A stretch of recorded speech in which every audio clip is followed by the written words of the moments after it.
नमस्कार, good news India के इस खास शो में आप सभी का स्वागत है। मैं हूं निखिल सिंह। नमस्कार, मैं हूं शहला निगार।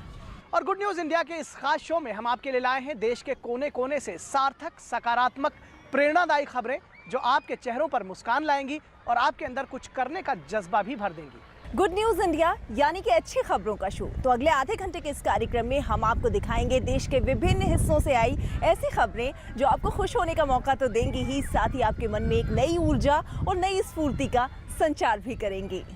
तो शुरू करते हैं गुड न्यूज इंडिया। और कार्यक्रम की शुरुआत करते हैं निखिल। सबसे पहले अपने दर्शकों को लिए चलते हैं अहमदाबाद, जहां की एक महिला हैं मंजुला, जिन्होंने अपनी मेहनत और लगन से सफलता के नए आयाम हासिल किए हैं। और ख़ास बात यह है कि इन्होंने अपने साथ साथ अन्य कई महिलाओं को भी अपने पैरों पर खड़ा होने में मदद की है। एक समय था जब मंजुला अहमदाबाद की सड़कों पर सिर्फ 5 रुपए प्रतिदिन के हिसाब से कूड़ा बीना करती थी। उन्होंने एक सहकारी संस्था बनाई, अपने साथ तमाम महिलाओं को जोड़ा और आज उनकी संस्था 1 करोड़ रुपए साल कमा रही है। और इतना ही नहीं, उनकी इस संस्था में 400 महिलाएं काम करती हैं। ये है मंजुला वाघेला। अहमदाबाद में साफ सफाई की कोऑपरेटिव संस्था चलाने वाली मंजुला 35 साल पहले अहमदाबाद की सड़कों से कूड़ा उठाने का काम किया करती थी। महज 5 रुपए रोजाना की कमाई से अपने काम की शुरुआत करने वाली मंजुला अहमदाबाद की सेवा संस्था के साथ जुड़ी और आज सौंदर्य सफाई उत्कर्ष महिला सेवा सहकारी मंडली की वे मुखिया है।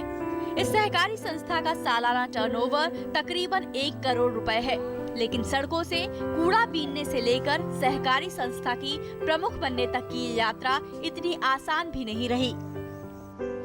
1986 में रजिस्ट्रेशन हुई और उसमें बहुत दिक्कत हुई कि ये मंडली क्या काम करेगी, उसमें उत्पादन तो है ही नहीं, क्या काम करे। तो फिर हमने बोला कि नहीं, हमारा श्रम बेचेंगे, हम श्रम हमारा बेचेंगे तो उसमें से हमारा काम आगे बढ़ेगा। तो धीरे धीरे 1986 में रजिस्ट्रेशन हुई और अलग अलग जगह पे पहला 30 बहनों को काम मिला, फिर 15 बहनों को काम मिला, धीरे धीरे आगे बढ़ी और अभी 400 बहनों काम कर रही है ऑलरेडी। और जैसा बोले कि शून्य से हमारा सर्जन हुआ है। अभी मात्र 40 महिलाओं के साथ मंजुला ने संस्थानों और सोसाइटीज की साफ सफाई और हाउसकीपिंग का काम शुरू किया और तब से सफाई का उनका ये सफर लगातार जारी है। उनके साथ साथ उनके सहयोगियों ने भी जमकर मेहनत की और खूब तरक्की की। आज उनके साथ करीब 400 महिलाएं जुड़ चुकी हैं और लगभग 45 बड़े बड़े कॉरपोरेट संस्थानों में मंजुला अपनी संस्था की सेवाएं दे रही हैं। मंजुला की बस यही चाहत है कि उनकी मंडली और उससे जुड़ी महिलाओं की सफलता की ये यात्रा अनवरत जारी रहे। अभी मैं चाहती कि हमारी मैं रहूं या न रहूं, लेकिन मेरी मंडली अभी 35 साल हुआ है और आगे बढ़ेगी, 100 साल तक रहेगी, मेरी ऐसी तमन्ना है। और बहनों भी जब मैं आगे बढ़ी उस तरह मेरी बहनों भी आगे बढ़े, इसी तमन्ना। एक मंडली की तरह शुरू किए गए प्रयास को उन्होंने 5 साल में रजिस्टर करवा लिया। मंजुला और उनके दल ने ये सम्मान खुद ही अर्जित किया है। संस्था अपने सभी सदस्यों को सुरक्षा, पेंशन और बीमा जैसी सुविधाएं दे रही है। संस्था से जुड़ी महिलाओं के जीवन को भी नई दिशा मिली है। मैं पहले इस मंडली में रोड का झाड़ू लगाने जाती थी मानिक बाग सोसाइटी में, और मैं पढ़ी लिखी थी तो मंडली में ऐसे अकाउंटेंट की ज़रूरत थी और मुझे पहचाना कि ये पढ़ी लिखी हुई, तो मेरे को मंडली के अंदर लिया और मेरे को ट्रेनिंग दी गई अकाउंट की और फिर बाद में मैं अकाउंट लिखती हो गई। मेरा में इतना बदलाव आ गया कि मैं मेरे बच्चे लोगों को सारा शिक्षण भी दे सकती हूँ। बच्चे लोग, मेरी बच्ची है बड़ी वाली, वो शिक्षण, वो कॉलेज पढ़ा के वो सब सेवा में एडमिन खाता में वो है ना, वो फेडरेशन में सर्विस करती है और सब लड़कियों को मैंने सारा शिक्षण दिया है। 60 साल की मंजुला आज पीछे मुड़कर नहीं देखती, बल्कि तकनीकी ज्ञान और नए जमाने से कदम मिलाने की ओर प्रयत्नशील है। अगर हौसले बुलंद हो और इरादे मजबूत, तो एक छोटा सा प्रयास भी बड़े बदलाव ला सकता है और मंजुला वाघेला ने इसी को सच कर दिखाया है। गुड न्यूज इंडिया के लिए अहमदाबाद से जतिन भट्ट के साथ प्रीति चौहान की रिपोर्ट। बिल्कुल, मंजुला का ये कार्य अपने आप में बहुत महान कार्य है निखिल। और जब हम महान कार्य की बात करते हैं तो नेत्रदान को महादान कहा जाता है। नेत्रदान एक ऐसा कार्य है जो ना केवल नेत्रहीन की जिंदगी में रोशनी लेकर आता है, बल्कि अगर समाज का हर व्यक्ति इसे समझे तो ये एक समाज के बड़े तबके को रोशन कर सकता है। और कर्नाटक के कुछ लोगों ने ऐसा ही कुछ करके दिखाया है। कर्नाटक के उत्तर कन्नड़ जिले में एक छोटा सा गांव है मुंडीगेसरा, और यहाँ के लोगों ने जो कुछ करके दिखाया है वो पूरी दुनिया के लिए एक नज़ीर है।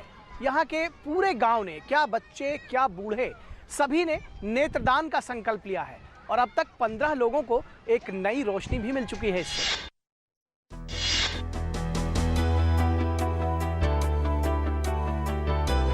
कर्नाटक के उत्तर कन्नड़ जिले के सिरसी में मौजूद मुंडीगेसरा गांव की यह हरियाली हमारे और आपके साथ कुछ ऐसे लोग भी देख सकते हैं जिन्हें इस गांव के लोगों ने एक नई रोशनी दी है।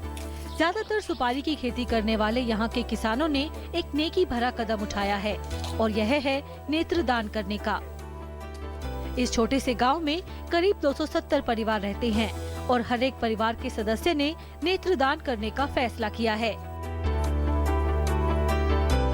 दरअसल गांव के लोग अपने इलाके के एकमात्र स्कूल की 50वीं सालगिरह मना रहे हैं और ऐसे में वह कुछ ऐसा करना चाहते थे कि उनका गांव और यह स्कूल एक मिसाल बने। इसके लिए उन्होंने नेत्रदान का रास्ता चुना। यह देखिए, इनमें से कुछ परिवार नेत्रदान कर यह पत्र गर्व से दिखाते हैं। गांव में हर उम्र, हर जाति के लोग बिना किसी भेदभाव के जब नेत्रदान के लिए आगे आए तो ये एक आंदोलन और जुनून में बदल गया। गांव के लोगों के इस कदम से अब तक 15 लोगों को रोशनी भी मिली है, जिनमें से कई लोग आस पड़ोस के गांव से भी ताल्लुक रखते हैं। हमने नेत्रदान कर समाज के प्रति अपनी जिम्मेदारी को निभाया है। नेत्रदान करने से हमें बड़ा सुकून मिलता है। इससे कई लोगों को फायदा भी हुआ है और कई लोग आज इस दुनिया को देख सकते हैं। इस गांव के लोग ये चाहते हैं कि उनकी तरह सभी लोग नेत्रदान और अंगदान भी करें। उनके मुताबिक अगर अंगदान के लिए गांव में बेहतर सुविधा और अंगदान बैंक हो तो वो जल्दी ही एक नई मुहिम भी शुरू करेंगे। फिलहाल उन्हें इस बात का सुकून है कि वे कुछ दृष्टिहीन लोगों की जिंदगी भी रोशन कर रहे हैं। आज मुंडीगेसरा गांव के लोगों के इस जज्बे को हर कोई सलाम करता है। उत्तर कन्नड़ से गुड न्यूज इंडिया के लिए आयशा खानम की रिपोर्ट। तो मुंडीगेसरा के लोगों की ये कोशिश वाकई काबिले तारीफ है। गुड न्यूज इंडिया में यहाँ रुकेंगे एक छोटे से ब्रेक के लिए, लेकिन ब्रेक के बाद जब लौटेंगे तब हम आपको मिलवाएंगे 40 वर्षों से चाय बेच रहे लक्ष्मण राव से। खास बात यह है कि लक्ष्मण राव ने अनेकों किताबें लिखी हैं और इन्हें अनेकों सम्मान से सम्मानित किया जा चुका है।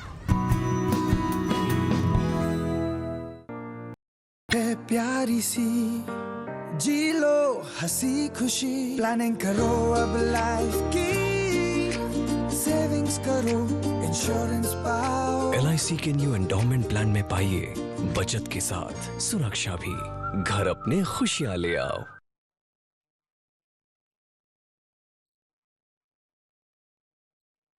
किसान भाइयों गांठ बांध लो, बहुत बहुत है काम की, समृद्धि के पैगाम की।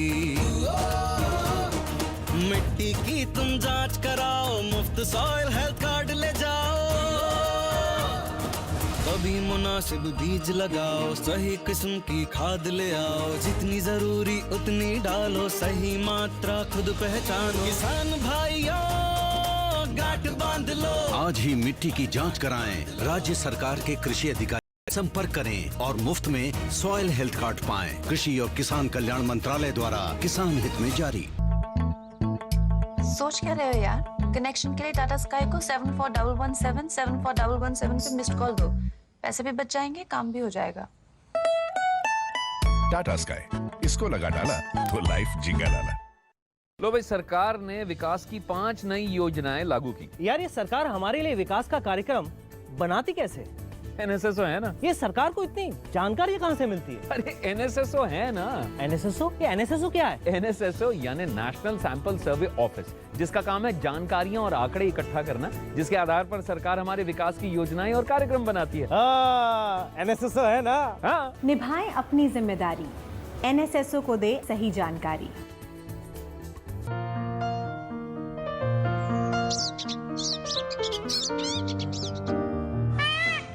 परमाणु विद्युत केंद्र के आसपास का स्वच्छ वातावरण सभी प्रकार के पशु पक्षियों एवं पेड़ पौधों के लिए पूर्णतया अनुकूल है। आइए मिलते हैं एक ऐसी कंपनी से जो आपको स्वच्छ विद्युत प्रदान करती है।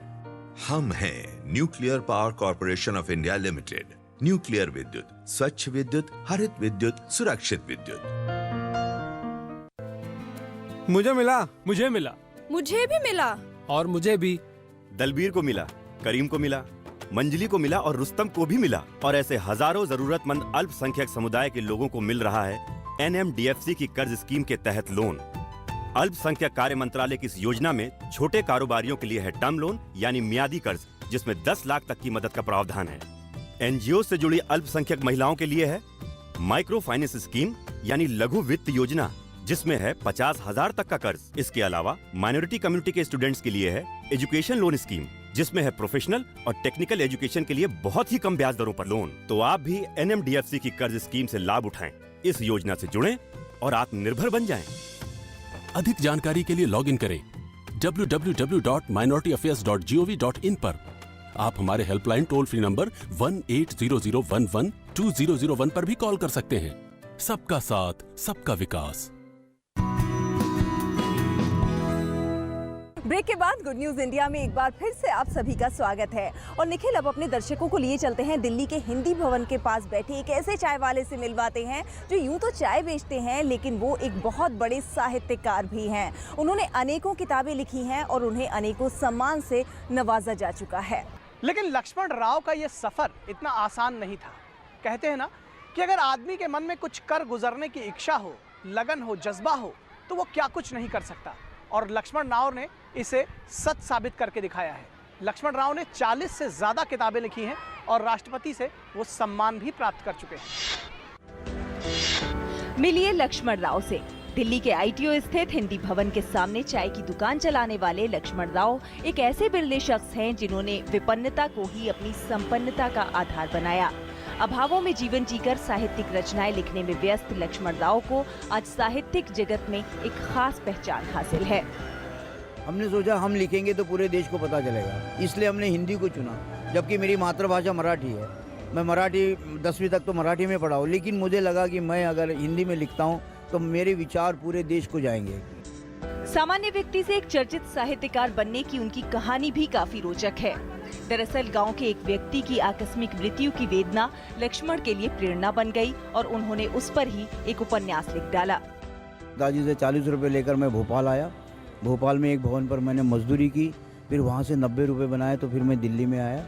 हमारे गाँव का लड़का था, पानी में डूबकर मर गया था। उसके बाद एक पुस्तक और लिखी।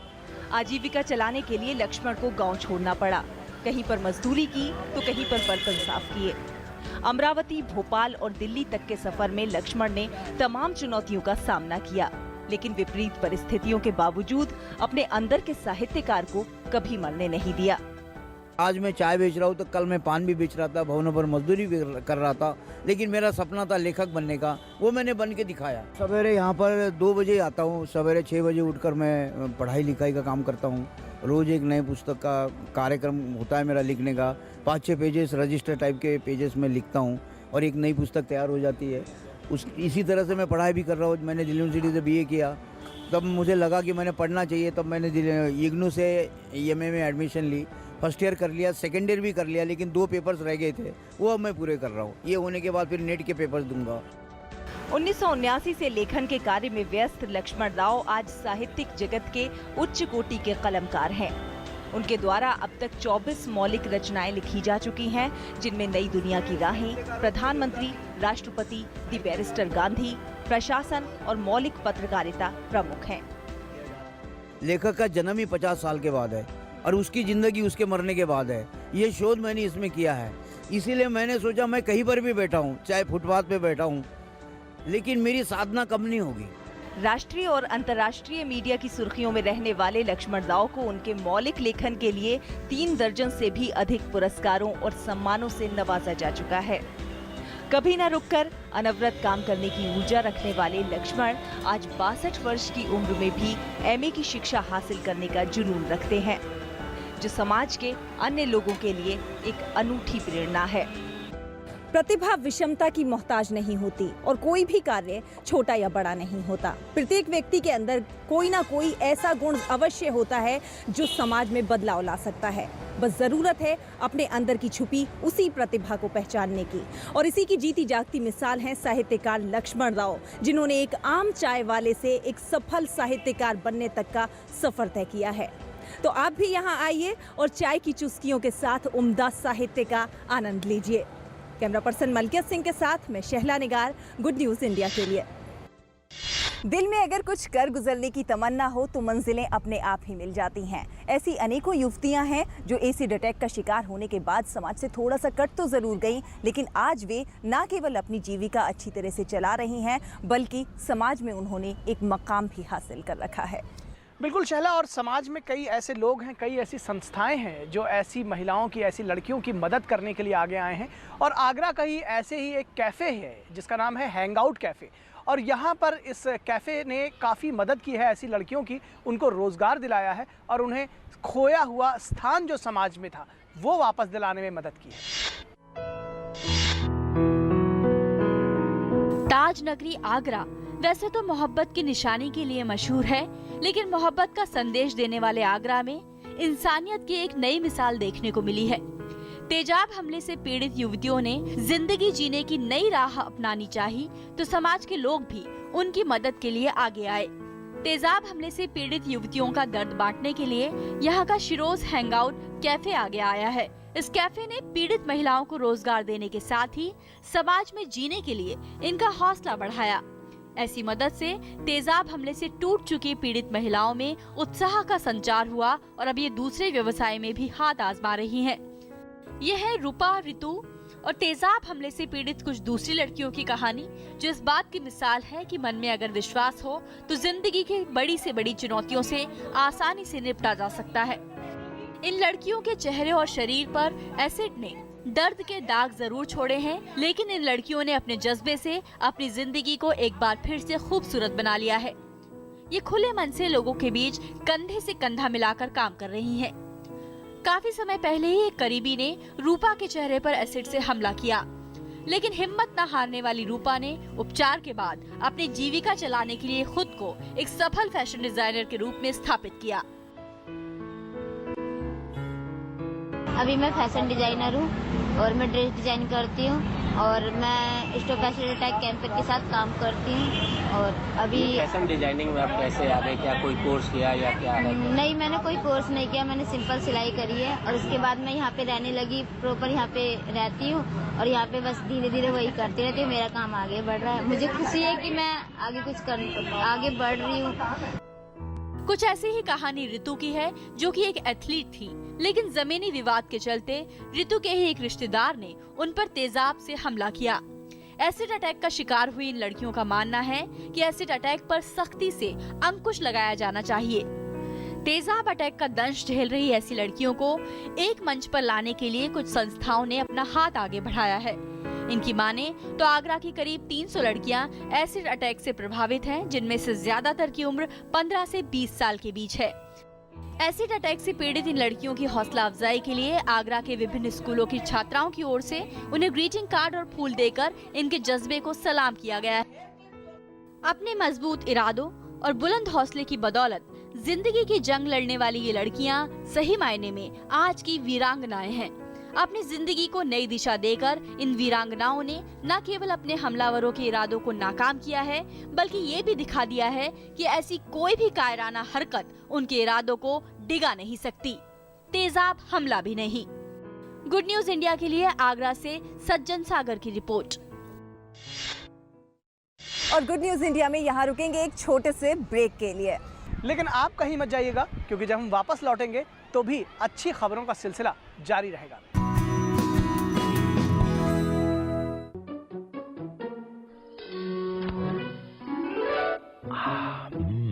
आइसक्रीम खाएगी? आइसक्रीम? ये है डबल आनंद। पहला आनंद पॉलिसी टर्म के अंत पर मैच्योरिटी क्लेम का पूरा भुगतान, और दूसरा आपके अपनों के लिए लाइफ कवर की पूरी रकम बिना किसी प्रीमियम के। LIC न्यू जीवन आनंद, आनंद ही आनंद।